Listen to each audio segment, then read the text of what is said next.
Hi friends माने Kenta अच्छो आशा करूँ आपण मैंने सब बहुत भलरे थे।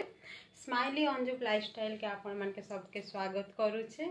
चलो आज आम जर्नीटा स्टार्ट होचे। देखो मैं पूरा रेडी ही गली न स्टेशन के जीवा लगी घर आम बाहरी गलु न। देखो टाइम 10टा है न ट्रेन अच्छे 10टा 15।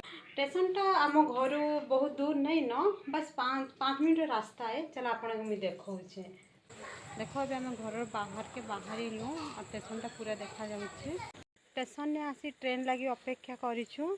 आज ट्रेन टा लेट अच्छे 15 मिनट तो हमके 15 मिनट वेट करवा के पड़वा। तो चलो वीडियो ने तुमके देखौचे आम के स्टेशन ने अच्छु।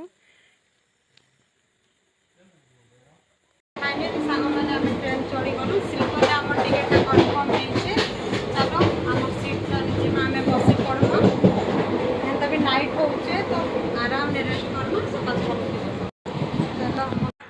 फाइनली आम आमर मंजिल के पहुँची गलु। आम वेट करूँ आमर जीजू आमके नेबा लगी आसुछने। आम पहुँची गलु। देख एबे तो जानी पारी थी आम कहीं आसीछु कहवा के नहीं पड़े ना। देखो आम जीजू मत नेबा लगी आसुले मैं आम जीजू संगे जाऊे बाइक न।